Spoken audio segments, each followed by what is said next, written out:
नमस्कार. मी प्रतीक राजाराम पाटील. महाराष्ट्र कृषी सेवा परीक्षा 2022मधून माझी कृषी उपसंचालकपदी निवड झाली आहे आणि सद्यस्थितीमध्ये मी कृषी उपसंचालक रत्नागिरी या ठिकाणी कार्यरत आहे. महाराष्ट्र कृषी सेवा परीक्षा 2024चा मुख्यचा निकाल लागला. त्याच्यानंतर मुलाखत कार्यक्रम देखील जाहीर झालेला आहे. त्या अनुषंगाने ॲस्पायरंट्सनी कशा पद्धतीने मुलाखतीची तयारी केली पाहिजे आणि कशा पद्धतीने मुलाखतीला सामोरे गेलं पाहिजे याच्या अनुषंगाने मी माझं मत व्यक्त करण्यासाठी या ठिकाणी उपस्थित आहे. तर मुलाखतीचं मार्गदर्शन किंवा मत व्यक्त करताना आपण थोडक्यात 3 टप्प्यामध्ये याची माहिती घेऊया.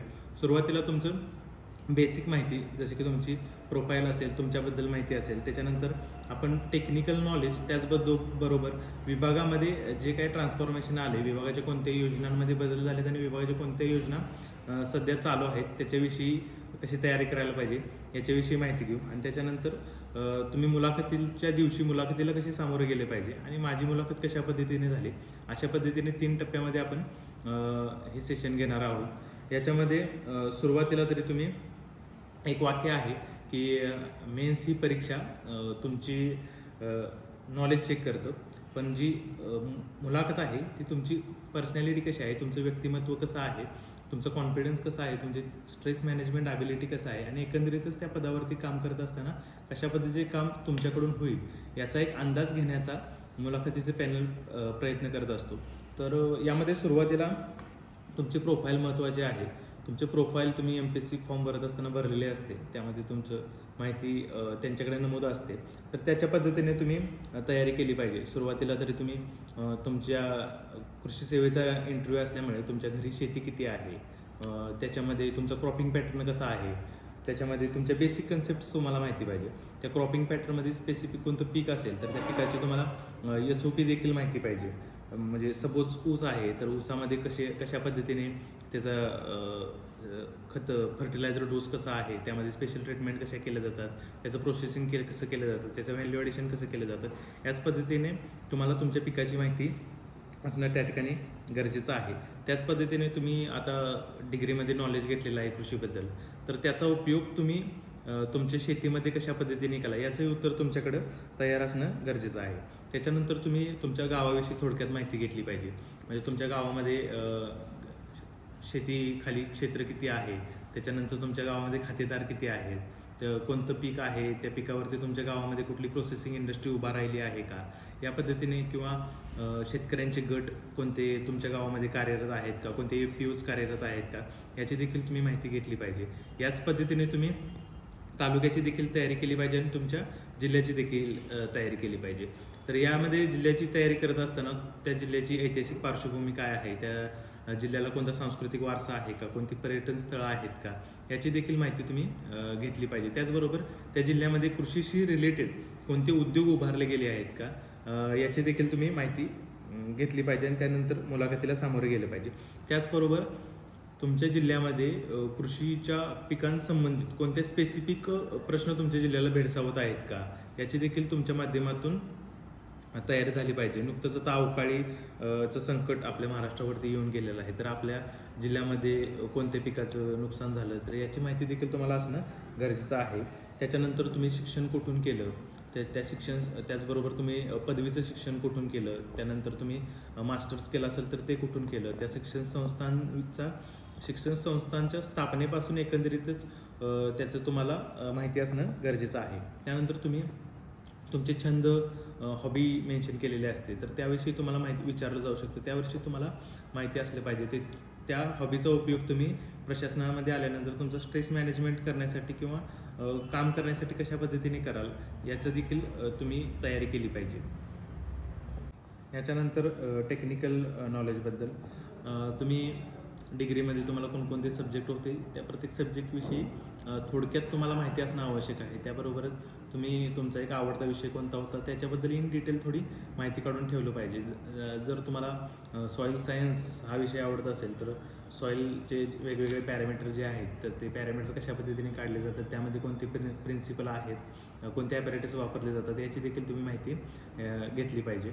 त्याच्यानंतर जर तुम्ही मास्टर्स केला असेल तर मास्टर्समध्ये तुमची स्ट्रीम कोणती होती, तर त्या स्ट्रीमबद्दल तुम्हाला माहिती असली पाहिजे. त्याचबरोबर तुमचा थिसिस कोणता होता त्यावरती देखील तुमचा इंटरव्ह्यू चालू शकतो.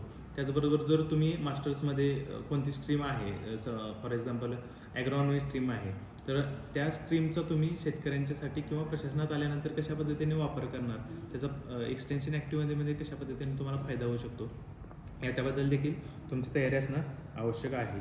त्याचबरोबर MS मास्टर्स करत असताना किंवा डिग्री करत असताना कुठल्या इनोव्हेटिव्ह आयडियाज तुम्हाला मिळाल्या किंवा तुम्हाला माहिती आहे, त्याचा उपयोग तुम्ही कशा पद्धतीने कृषी विभागामध्ये करू शकता, याची देखील तुम्ही तयारी केली पाहिजे. त्याचबरोबर असा एक प्रश्न येऊ शकतो की कृषी विभागामध्ये आल्यानंतर तुम्ही नवीन काही करणार किंवा नवीन कशा पद्धतीने योजना राबवणार, हा देखील प्रश्न तुम्हाला विचारला जाऊ शकतो.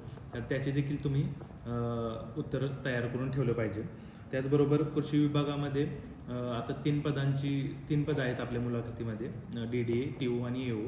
तर त्या प्रत्येक पदाच्या आपलं जे DNR आहे, ड्युटीज अँड रिस्पॉन्सिबिलिटी, त्याच्यामध्ये त्या पदाची जबाबदारी, त्या पदाची कर्तव्य काय आहेत याची माहिती तुम्ही घेतली पाहिजे. त्याच्यानंतर सध्या कृषी विभागामध्ये काही बदल करण्यात आलेले आहे, जसं की आपल्या सहाय्यक कृषी अधिकारी असतील, उपकृषी अधिकारी असतील, त्यांच्या पदनामांमध्ये बदल करण्यात आलेला आहे. कृषी विभागाचा लोगोमध्ये थोडक्यात बदल करण्यात आलेला आहे. आपलं जे गुण नियंत्रणचं काम आधी चालायचं त्याच्यामध्ये थोडा बदल करण्यात आलेला आहे. तर हे बदल तुम्हाला माहीत असले पाहिजे आणि त्या बदलांचा देखील तुम्ही अभ्यास केला पाहिजे.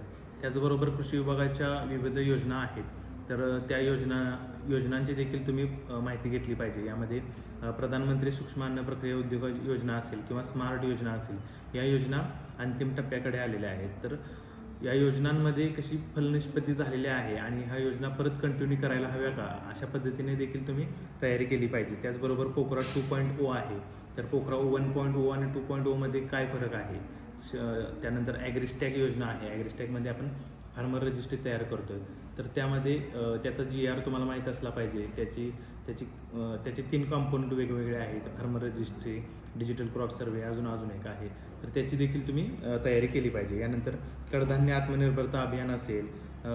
त्याचबरोबर कृषी विभागाने नुकतंच एक महाविस्तार AI ॲप विकसित केलेला आहे, तर त्या ॲपमध्ये कोणकोणते टॅब आहेत, कशा पद्धतीने त्यामध्ये चॅटबॉट वर्क करतं, हे देखील तुम्ही माहीत करून घेतलं पाहिजे. त्याचबरोबर महात्मा गांधी ग्रामीण रोजगार हमी योजनेमध्ये काही बदल घडण्यात आलेला आहे, त्याचं नाव बदलून VBG रामजी केलेलं आहे. त्याचबरोबर लेबर डेज असतील किंवा तो 60 दिवसांचा पॉज असेल, याविषयी देखील तुम्ही माहिती घेतली पाहिजे की MRGS आणि VBG रामजी याचं कंपॅरेटिव्ह ॲनालिसिस केलं पाहिजे आणि दोन्ही योजनांमध्ये काय फरक आहे याची तयारी केली पाहिजे. त्याचबरोबर कृषी विभागाने नवीन एक कृषी समृद्धी योजना आणलेली आहे, तर कृषी समृद्धी योजनेमध्ये कोणते कॉम्पोनंट आहेत त्याची देखील माहिती घेतली पाहिजे. त्याचबरोबर MIDH असेल, PMKSY 2.0 असेल, या योजनांची तुम्ही माहिती घ्या. त्याच्यानंतर तुम्ही मुलाखतीमध्ये ॲग्रोवन न्यूजपेपर वाचला पाहिजे, त्याच्यामधील जे लेख असतात ते लेख वाचले पाहिजे आणि एकंदरीतच कृषी विभागामध्ये सध्या काय घडामोडी घडत आहेत त्याचे एक करंट अफेअर्स बेसिसवरती न्यूज त्यामध्ये येत असतात, त्याचा देखील तुम्ही अभ्यास केला पाहिजे. आणि शेतकरी योजनांच्यासाठी तुम्ही शेतकरी मासिक कृषी विभागाकडून जे पब्लिश केलं जातं त्याचा वापर तुम्ही केला पाहिजे. त्याचबरोबर तुम्हाला मुलाखतीमध्ये काही केस स्टडीज दिल्या जातात की या सिच्युएशनमध्ये तुम्ही काय कराल किंवा तुमचे मत जाणून घेण्याचा प्रयत्न केला जातो. एखादी तुम्हाला योजना दिली जाऊ शकते किंवा एखादा विभागाचा निर्णय दिला जाऊ शकतो आणि त्यावरती तुमचं दोन्ही मत विचारलं जाऊ शकतं, एकतर पॉझिटिव्ह आणि निगेटिव्ह. पण पॉझिटिव्ह मत तुम्ही सांगितल्यानंतर ज्यावेळेला निगेटिव्ह मत सांगता त्यावेळी तुम्ही निगेटिव्ह मत देखील पॉझिटिव्हली सांगितलं गेलं पाहिजे. जसं की एखादी योजना आहे, त्या योजनेमध्ये इम्प्लिमेंटेशनमध्ये काही प्रॉब्लेम असेल तर सांगताना ती योजना आहे आणि इम्प्लिमेंटेशनमध्ये काही त्रुटी आहेत, पण ते जशी योजना राबवली जाईल त्यामध्ये तसे चेंजेस होऊन त्यामध्ये त्या त्रुटी दूर होतील, अशा पद्धतीने एक पॉझिटिव्ह अप्रोच तुमचा मुलाखतीच्या पॅनलसमोर गेला पाहिजे. तुम्हाला एक थोडक्यात माझी 22 ऑगस्ट 2023ला मुलाखत झाली होती आणि त्या दिवशी माझं जवळपास 10 ते 12 मिनटं मुलाखत चालली होती. सुरुवातीला मुलाखतीमध्ये डिग्रीवरती इंटरव्ह्यू झाला, डिग्रीमध्ये कोणते सब्जेक्ट होते, कोणता आवडता सब्जेक्ट होता, त्या आवडत्या विषयामध्ये इन डीप इंटरव्ह्यू गेला त्याच्यानंतर विभागाच्या योजना असतील, पोकरा योजना आहे ती कोणत्या जिल्ह्यामध्ये कार्यरत आहे, त्याचं कॉम्पोनंट कोणतं आहे, या अशा पद्धतीने इंटरव्ह्यू झाला. त्याच्यानंतर इंटरव्ह्यू हा जिल्ह्यावरती आला. तर त्यामध्ये कोल्हापूर जिल्ह्याचा क्रॉपिंग पॅटर्न कोणता आहे, त्यामध्ये तुम्ही कशा पद्धतीने प्रोसेसिंग किंवा व्हॅल्यू चेन ॲडिशनला योगदान देऊ शकता, आणि कोल्हापूरमध्ये कोणते कृषी उद्योग उभारले आहेत, कोण मोठे उद्योगपती कृषी क्षेत्रातले कोल्हापूरमध्ये आहेत का, अशा पद्धतीने इंटरव्ह्यू झाला. त्याच्यानंतर या सेशनच्या अंतिम टप्प्याकडे येताना मुलाखतीला सामोरे जाताना म्हणजे मुलाखतीच्या दिवशी तुमचा ड्रेसिंग प्रॉपर पाहिजे. Formal shirt, pant, formal shoes, blazer असेल तर ब्लेजर, आणि मुलींमध्ये फॉर्मल ड्रेस आणि फॉर्मल साडी, या पद्धतीने तुमचा ड्रेसिंग असलं पाहिजे. आणि मुलाखतीला ज्यावेळी तुम्ही पॅनेलला सामोरं जाता त्यावेळेला तुमचा आय कॉन्टॅक्ट पॅनेलशी असला पाहिजे.